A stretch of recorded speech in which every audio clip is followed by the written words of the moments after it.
Estás en tu programa La Hora Gourmet y estoy con mi compañera, la chef Violeta Sánchez, y hoy tenemos para ustedes 3 platos. Buenas tardes, hoy nos encontramos aquí preparando lo que sería una entrada, un ceviche venezolano. ¿Cómo es eso de un ceviche venezolano? Bueno, porque el origen del ceviche es peruano. Entonces, no solo peruano, sí, ahí nace y después se ha trasladado a varias partes de lo que es Centroamérica y el continente americano, como México lo tiene también, lo ha adaptado el Perú, y Venezuela pues también lo ha adaptado de acuerdo a la pesca que se hace aquí en la región. Claro. Pero fundamentándonos en lo que es el ceviche. ¿Cuál es la base? La cocción. La cocción va bajo cítricos, porque cuando los peruanos crean el ceviche, lo hacen con cualquier tipo de fruta, siempre y cuando sea cítrica. Ok, que pudiera ser naranja. Naranja, pudiera ser limón, pudiera ser tamarindo. De hecho, actualmente hay una variedad que lo hacemos con diferentes tipos de fruta. Siempre y cuando sean cítricos, porque el cítrico, el ácido, es el que me va a cocinar la proteína, que en este caso es el pescado. Igualmente utilizamos el ají dulce. Aquí lo estamos haciendo un ají dulce margariteño, porque depende de la zona, pues la variedad de ají que tengamos en esa zona.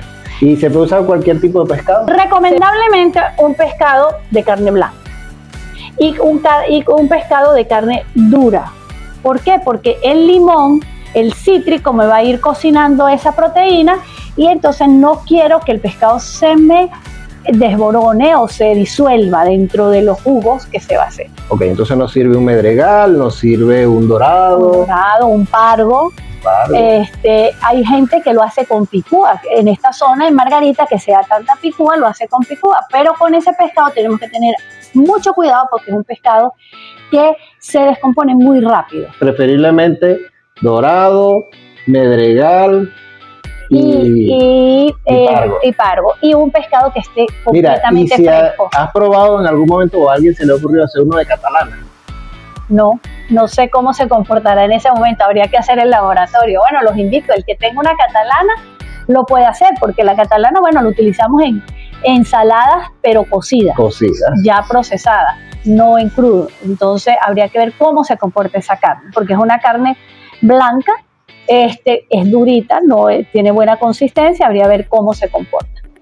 Lo importante del ceviche es eso, la frescura de la proteína que vamos a utilizar. Ok, Violeta, ¿y cómo vamos a cortar este pescado? Bueno, mira, el pescado debemos sacarlo en filet. Ese filet que quede bien grueso, bien limpio, sin ninguna espina. Debemos extraerle todas las espinas porque es un riesgo en el momento de que nos podamos causar daño. Después que tenemos esos filets, con la magia de la televisión, pues yo ya lo tengo aquí cortado, pero les puedo enseñar cómo debe estar cortado. Lo podemos cortar en cubitos, lo podemos cortar en tiras, en palitos un poco más alargados. En este caso yo los corté, le hice un corte a 45, como si fueran unos palitos en diagonal, para que todos me entiendan, porque digo 45, el que no se ubica no lo va a captar. Pero tenemos aquí la muestra de cómo lo cortamos. Está larguito, pero con un corte diagonal. Esa es una forma. También lo podemos cortar en cubos. Normalmente en los restaurantes lo sirven en cubos. En cubos. Es cuestión ya de, como dice, de estilo y de visualmente cómo te agrada más que se vea. Particularmente, en mi caso, me gusta de esta forma. De esa forma. Perfecto. Ya yo lo tengo aquí cortado, limpio, sin espinas.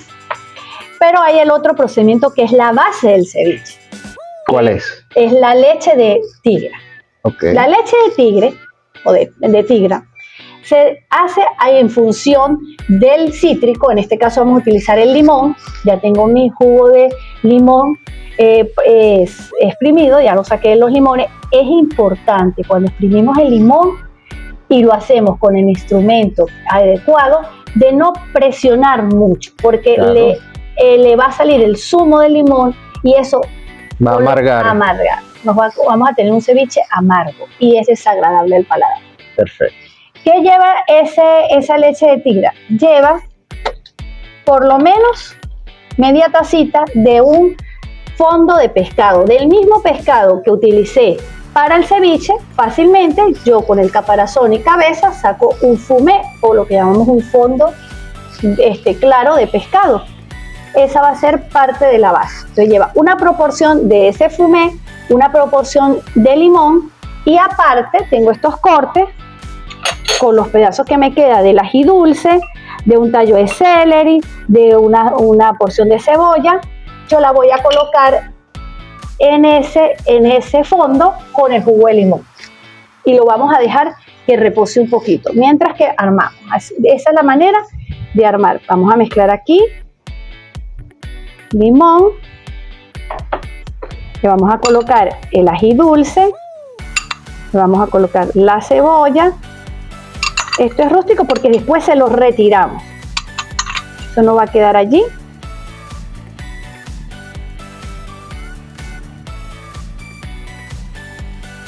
Lo vamos dejando allí un ladito.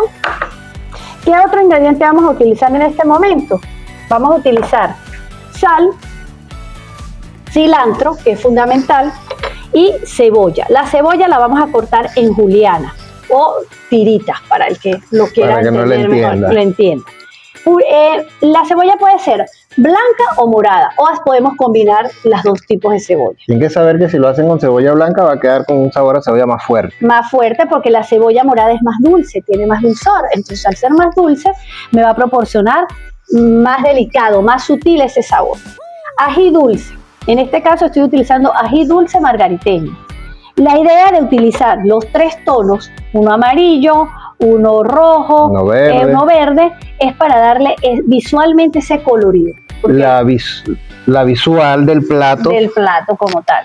Igualmente, el ceviche, los cortes del ají dulce y la cebolla lo podemos hacer o en juliana y en brunoise, o es decir, en cuadritos muy pequeños. Bien chiquiticos. Bien pequeñitos, lo que llamamos, lo más pequeño que sea, en la cocina le decimos brunoise o petit brunoise, que es algo muy pequeño, cubitos muy pequeños. Un tip que le voy a dar para la cebolla, que es importante, porque ese ceviche debe ser crocante. Ese ceviche, cuando yo me lo voy a consumir, debería el ají estar crocante, la cebolla estar crocante. La cebolla cuando la cortamos llora y se nos duerme y agarra hasta el sabor, es más fuerte y es hasta desagradable. Y ese sabor que nos invade en nuestro paladar y nos dura por horas hasta que... ¿Qué hacemos? Cortamos la cebolla e inmediatamente yo aquí tengo agua fría de la nevera y unos cubos de hielo. Esa es una manera de que ustedes puedan garantizar que esa cebolla esté crocante hasta el final. Si ustedes la cebolla no la van a utilizar inmediatamente, ese es el tip que les tengo el día de hoy. Le hacen ese proceso y lo llevan a la nevera y van a tener una cebolla crocante hasta el último momento. Y con un sabor un poco más suave. Más suave y fresco. Entonces vamos a dar inicio. Aquí en este bol transparente, limpio previamente, yo voy a colocar un poquito de limón. Mejor, vamos a colocar el limón. Tengo lo que llamamos mi leche de tigra, que la voy mezclando. Algunos chefs licúan eso y lo cuelan. Y lo cuelan. Lo pueden dejar también en tropezones grandes, no hay ningún problema. Ella va agarrando esos sabores. Pues yo le voy a poner aquí una ramita del perejil, que se llama el cilantro, que digo. El ceviche normalmente se utiliza más con cilantro que con el perejil. Este sería un ceviche clásico, porque vemos muchos ceviches en el mercado ahorita,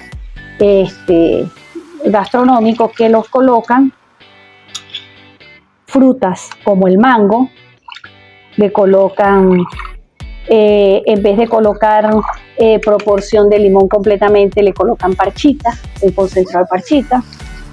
Entonces voy a colocar una parte de las cebollas, voy haciendo esto para ir aromatizando mis jugos aquí. Le coloco un poco de sal. La sal es importante que la vayan midiendo, porque nos podemos pasar de sal. Y después les voy a dar un secreto muy importante que yo le doy al ceviche. Y por eso todo el que prueba mi ceviche le gusta. Hay ceviches que son muy ácidos, muy cítricos, muy fuertes, ese cítrico que regaña, porque una cosa es ser ácido que se queda en boca y es otra cosa es el ácido que te frunce el ceño. Que te frunce el ceño. Lo importante siempre cuando hacemos ceviche es que ese ceviche debe cubrir el jugo, la leche de tigra debe cubrir el pescado. Todo el pescado. Porque ahí es donde se me va a cocinar. No lo puedo dejar sin que quede sin cubrirse. Le voy colocando aquí una capita del ají para que vaya de una vez tomando los sabores del ají. Hay gente que cocina primero el ceviche, el pescado, y después es que le va colocando los demás ingredientes. A mí me gusta hacerlo de esta manera porque mira la bella la cebolla, que la tengo crocante, paradita.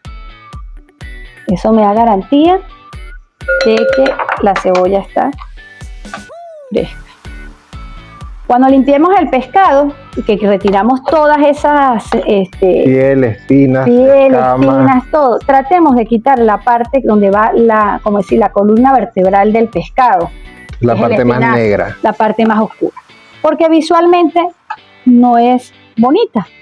Y él tiene un saborcito ahí, está como más concentrado el sabor a pescado. El sabor a sangre está más fuerte. Allí. Bueno, me retiras aquí. Entonces vamos a colocar un poquito solo de limón. Y ahora le voy a dar el secretico que yo hago para que ese ceviche me quede. Le pongo un poco más de sal y le coloco azúcar. ¿Por qué? Porque el azúcar me va a dar el equilibrio de la intensidad del ácido. Le bajo los niveles de acidez al cítrico, pero sin alterar el sabor. Perfecto. ¿Qué saben? Un poquito de azúcar. Azúcar es muy importante en muchas de las preparaciones porque el azúcar le viene a dar. Y a nosotros aquí el venezolano nos gusta el agridulce. Sí. No, y el azúcar potencia. Cuando pones azúcar con sal, va a potenciar los sabores. Por supuesto. Lo voy a aquí.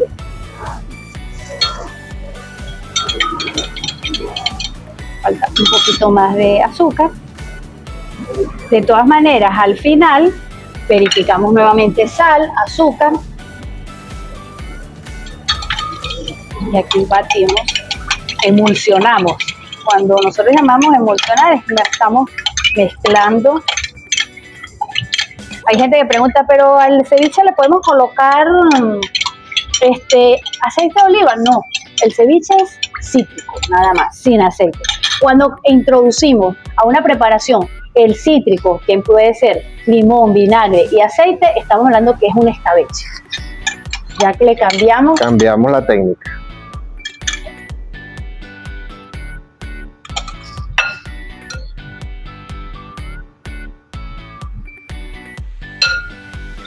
Vamos a colocarle más cebolla. Ajá, ustedes me dirán, ¿y en cuánto tiempo yo me puedo comer el ceviche? Muy importante. Hay muchos sitios donde el ceviche me lo preparan en el momento. Es válido, pero por recomendación, la función de cocinar la proteína debería dejarse un tiempo considerable. Por lo menos mínimo unos 30-40 minutos para que cocine el pescado. Y porque los pescados también tienen parásitos, tienen bacterias, tienen toda una serie y que nos puede causar daño. Y si nos comemos una proteína cruda completamente, podemos por supuesto. Entonces, ya saben, amigos, unos 30 minutos, usted espera con su ceviche en la nevera y ya lo puede servir. Lo puede servir, eso sí, por lo menos ahorita, yo lo vamos a llevar a la nevera, refrigeración. Le vamos a colocar un poquito de pimienta. Yo le coloco un poquito de pimienta. Lo vamos a llevar a refrigeración. Terminamos de colocar lo que tenemos aquí. de líquido para que quede sumergido.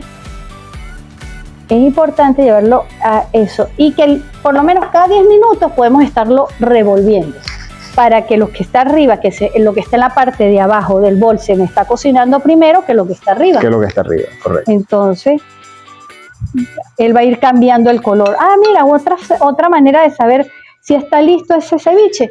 La carne se me va tornando blanca.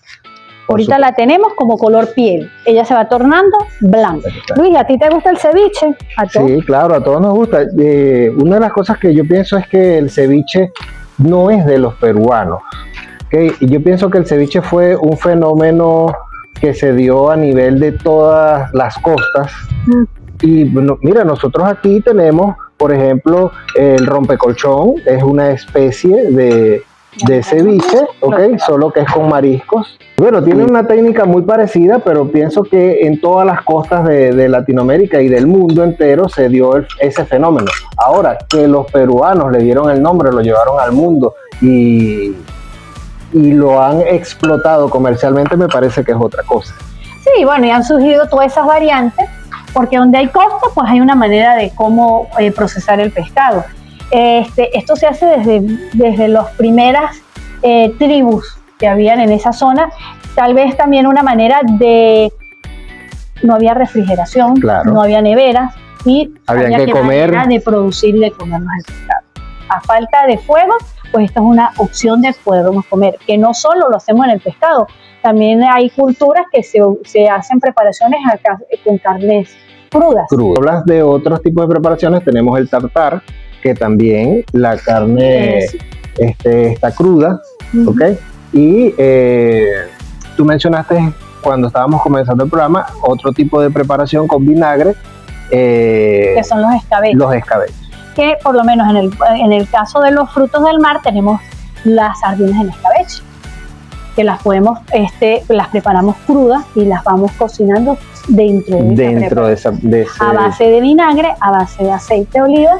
Y bueno, eso sí es más prolongado el proceso. Por supuesto. Y es muy sabroso. En otra oportunidad les enseñaremos a hacer escabeche de sardina. Bueno, ya aquí con nuestra preparación casi lista, lo vamos a llevar a refrigeración, el ceviche, para que termine de cocinar la proteína y al final del programa estaremos presentando el plato y bueno, y nosotros, Luis, degustándolo. Lo disfrutaremos, por supuesto.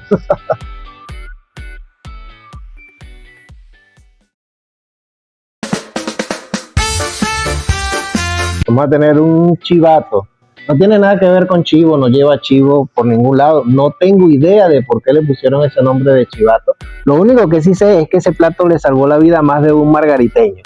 Claro, son cosas importantes que pasan en la historia, que fíjese que es un plato emblemático que cubrió la necesidad alimenticia de una población, como fue aquí en Margarita, pero a veces por no tener ese registro, en esa época gente que ni sabía leer ni escribir, obviamos o se obvió asentar por qué se le llamaba chivato.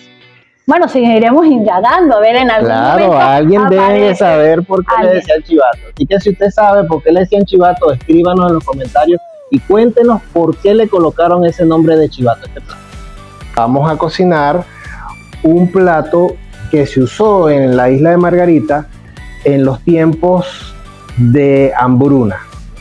Históricamente en la isla de Margarita, desde que hay registros histográficos de la historia de la isla, hemos sufrido 5 grandes hambrunas en la isla de Margarita. En el largo de la historia, me imagino. Por supuesto.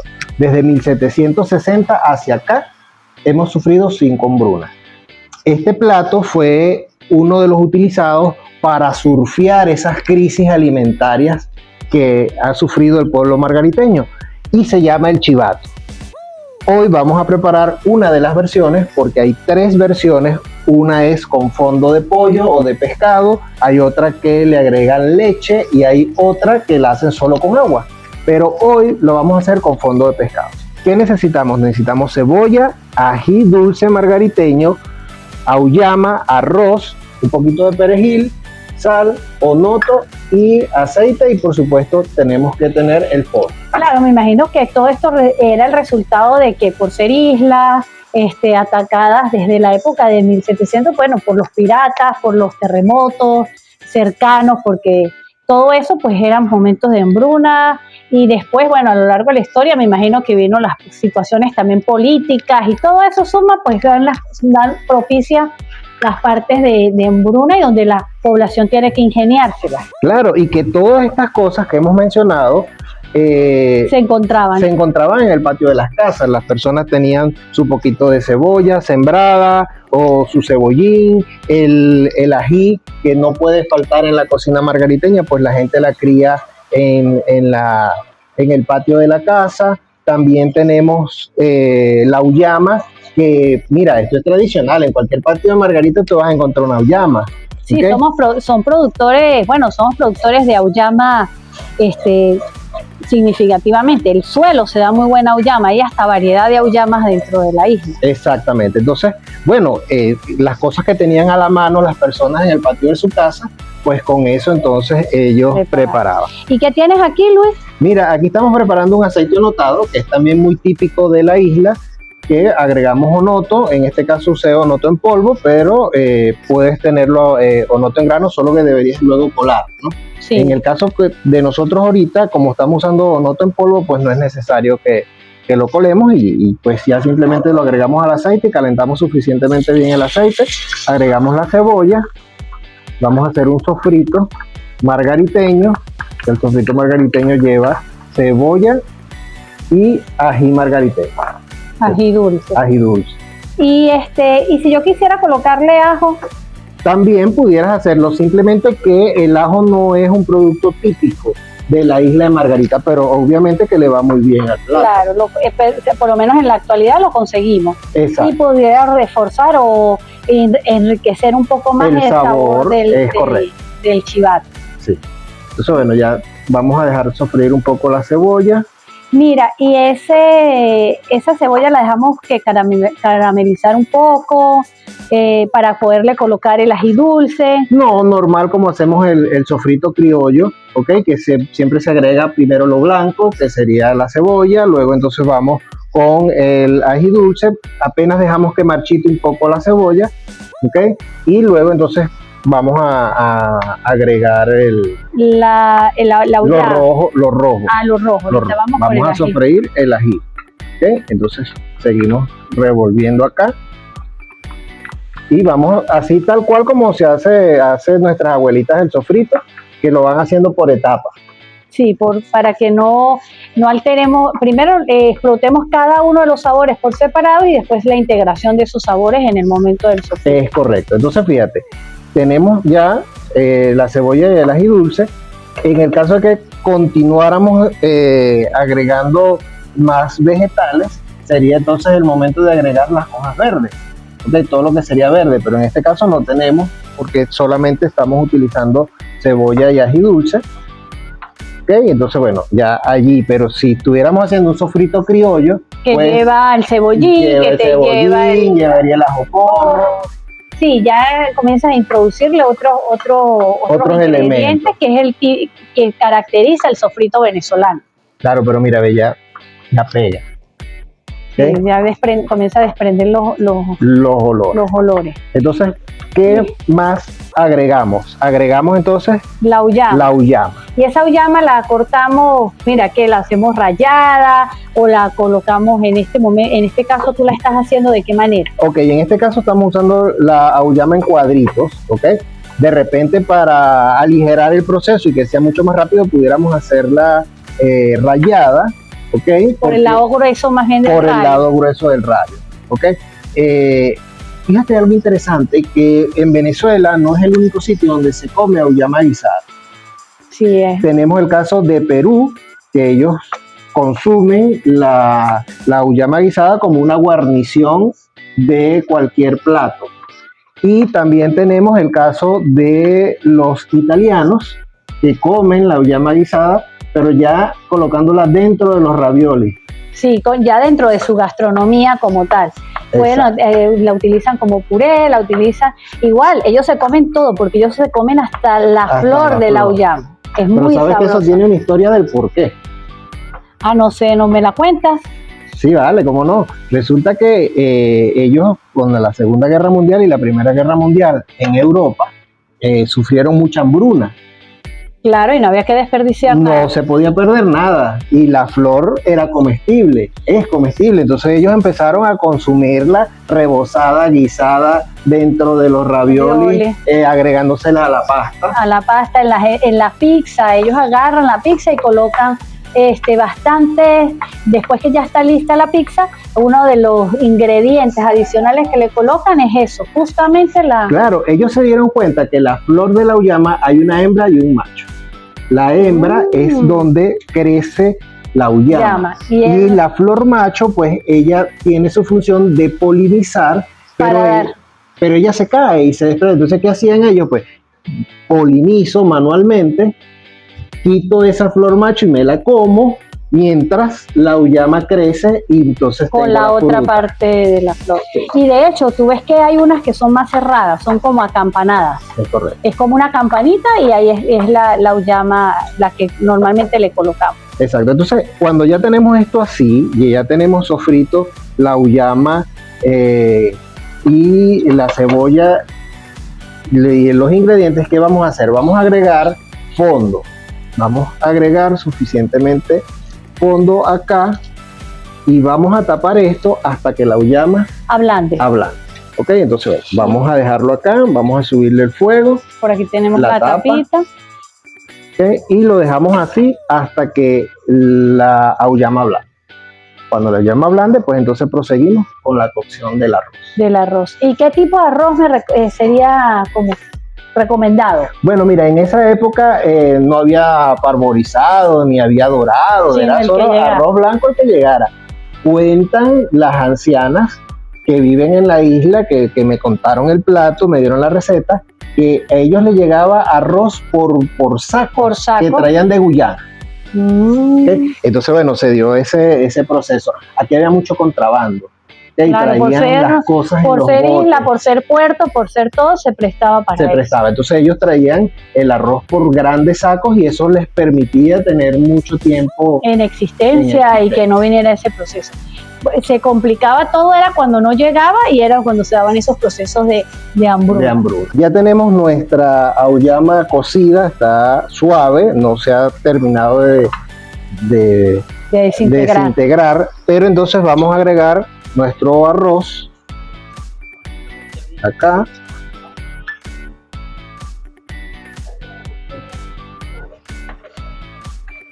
Okay, agregamos nuestro arroz. Fíjate que él queda con caldito. ¿Y no es necesario más fondo o lo dejamos así? No, vamos a agregar una taza más de fondo. Te ayudo. Okay. ¿Y la sal? Ya lo vamos a probar a ver qué tal está de sal. Okay. Colocamos una taza de fondo y en este caso, ¿qué vamos a hacer? Vamos a hacer el mismo proceso que hacemos cuando estamos preparando un risotto.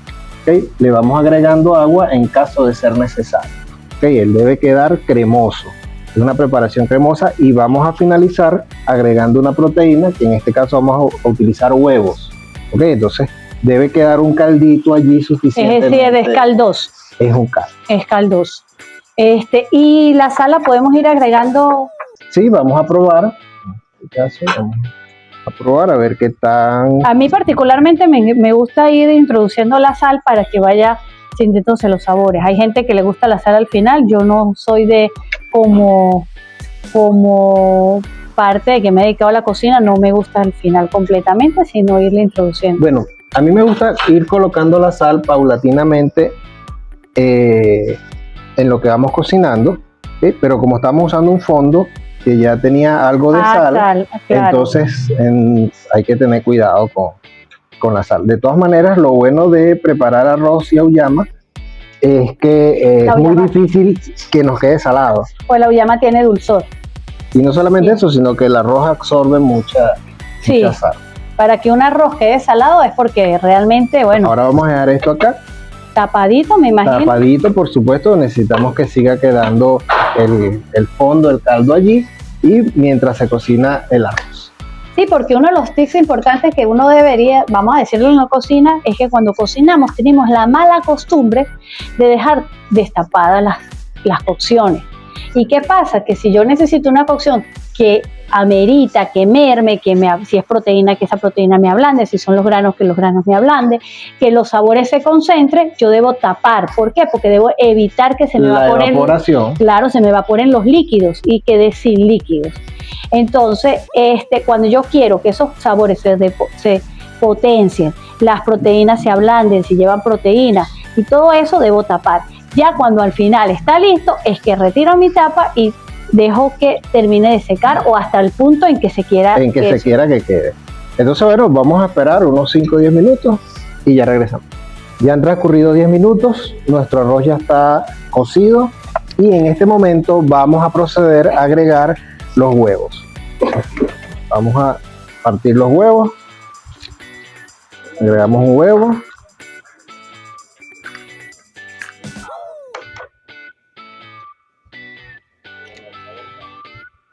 Los huevos. Procedemos a tapar y en 3 minutos más ya tenemos el plato servido. Bueno, Violeta, fíjate, hemos agregado la proteína, que son los huevos. Ya están cocidos. Vamos a darle el último toque. ¿Qué vamos a hacer? Vamos a agarrar un poquito de perejil. Le polvoreamos un poquito de perejil. Perejil fresco. Bueno, al que no le gusta el perejil, utiliza el cilantro. Puede usar el cilantro. Y si tiene cebulé, que es el cebollincito finito, le pueden colocar cebollín. Vamos a colocar la vuelta de este, es así. Vamos a colocar un poquito de pimienta negra. Un toquecito. Y lo vamos a retirar del fuego ya porque ya está listo. Y vamos entonces a esperar que baje un poco la temperatura para servir.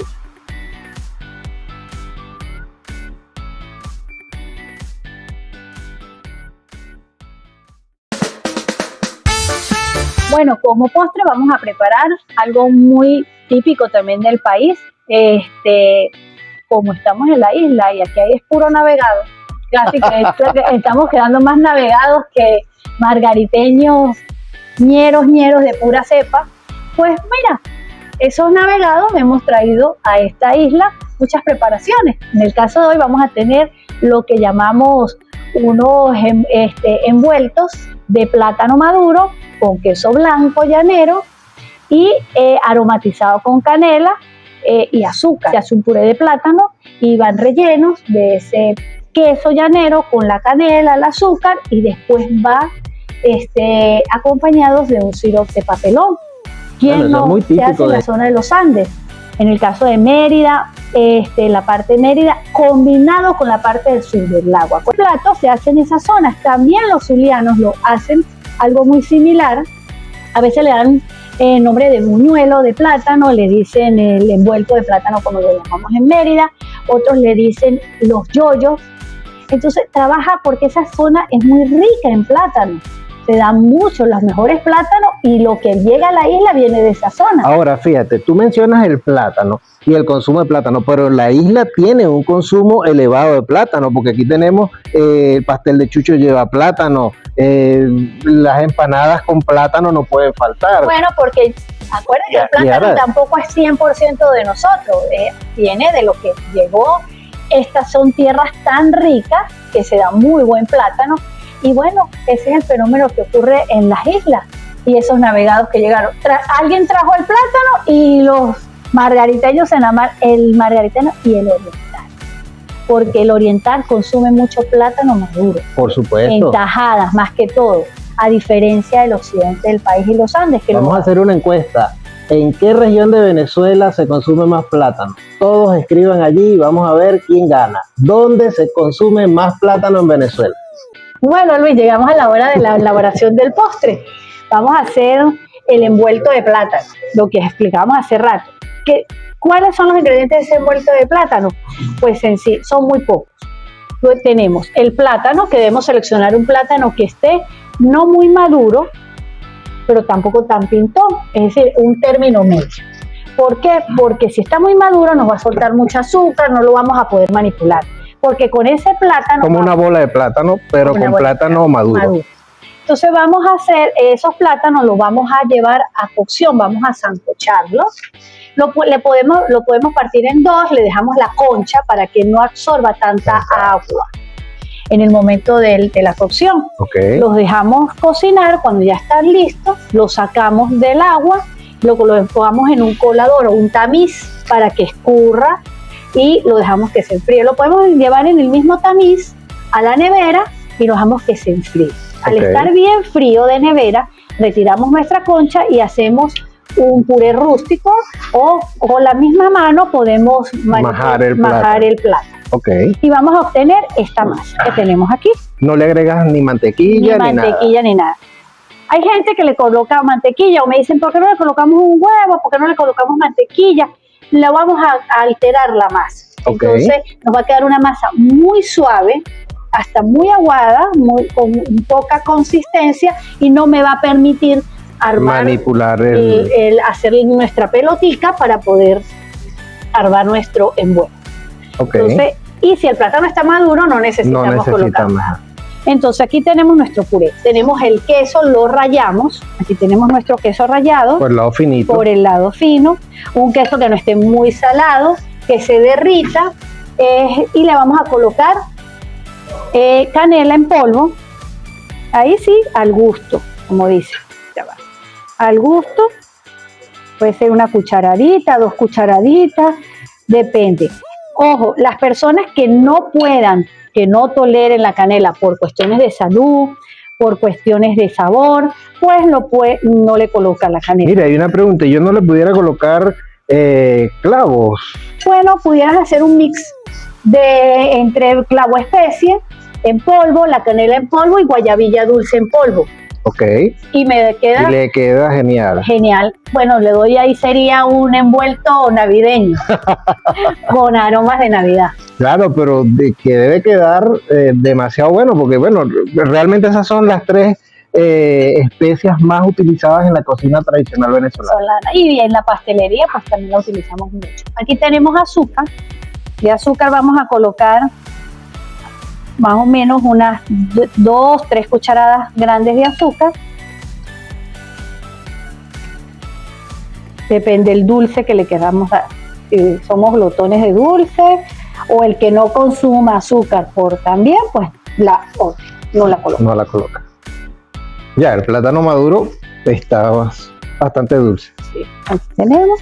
Le voy a colocar un puntico de salecita, un poquito, porque para realzar el sabor. Y el queso pues tiene sal. Y aquí tengo mi queso con aromatizado. Tengo mi puré. Vamos siempre a tener las manos bien limpias, porque esto no lo podemos hacer con otro instrumento que no sea la mano. Yo tomo siempre un poquito de agua, mojo las manos en agua, o aceite también puede ser. ¿Para qué? Para que no se me pegue el puré en las manos. El tamaño depende para la ocasión. Los puedo hacer desde los muy chiquitos, que sea de un bocadito para degustación, como los puedo hacer un poquito más grandes. Por lo menos aquí yo estoy tomando, esto es aproximadamente unos 30-40 gramitos de puré. Toco aquí, abro esta partecita con cuidado. Como que si estás haciendo una cestica. Una cestica, o cuando vamos a hacer un bollo pelón, así más o menos cuando hacemos los bollitos pelones. Y tengo mi cestica aquí, coloco queso suficiente, presionamos un poquito con la cucharita y vamos cerrando nuestro envuelto.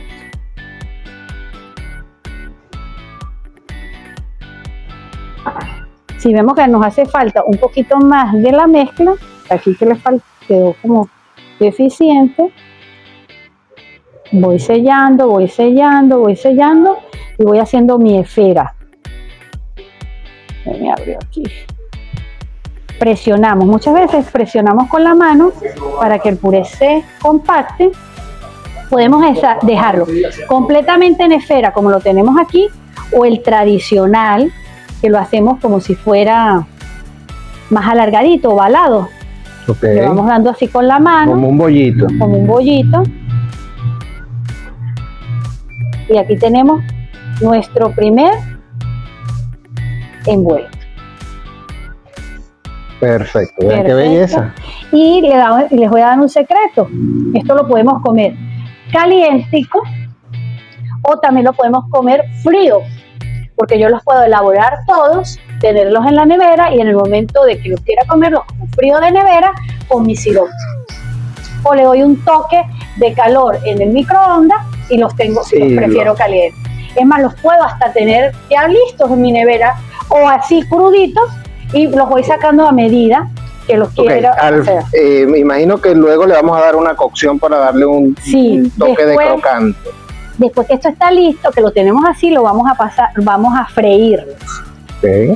Eso sí, en abundante aceite, no tanto para cocinar el plátano, porque ya el plátano está cocido, sino para terminar de dar color y un poquito de crocancia. Esa es la finalidad de la fritura. De la fritura, ok. Igual, en los Andes, que dijimos que era un plato que se utilizaba mucho en esa zona, no solo lo utilizan como postre, también a veces lo utilizan como guarnición.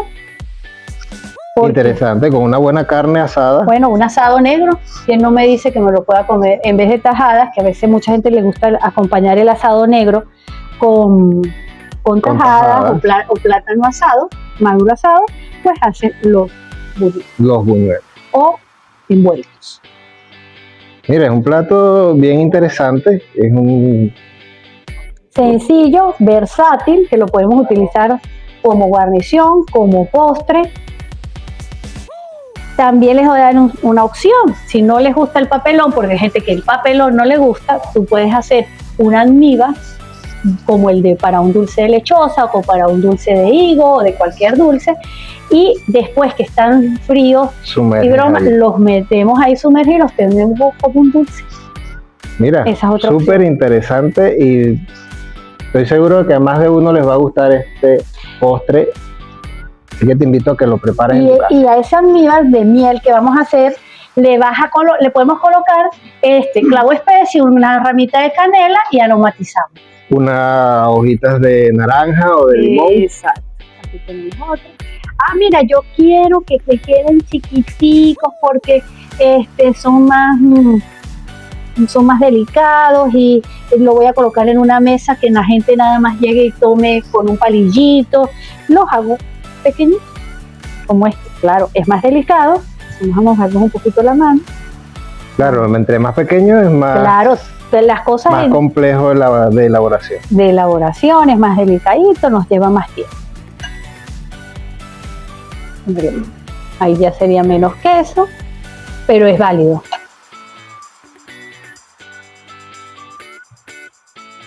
Fíjense qué práctico. Algo que podemos hacer en las casas sin gluten. Eso. Para las personas que son intolerantes al gluten o que, bueno, tienes una dieta que quieres disminuir la cantidad de gluten, pues mira, ves, tremendo postre. Y tengo una opción diferente. Mira, me llegó un invitado, ¿qué hago? No sé qué hacer. Salimos a veces corriendo a una panadería a comprar más de lo mismo o a comprarme una bolsa de cosas industrializadas que a veces lo que es más químico. Mira, tengo un platanito y nada más somos dos, es una sola persona. Con esto resuelve. Mira qué bonito. Qué belleza. Y amigos, bueno, miren, qué bellos van quedando y entonces ahora sí los vamos a sofreír.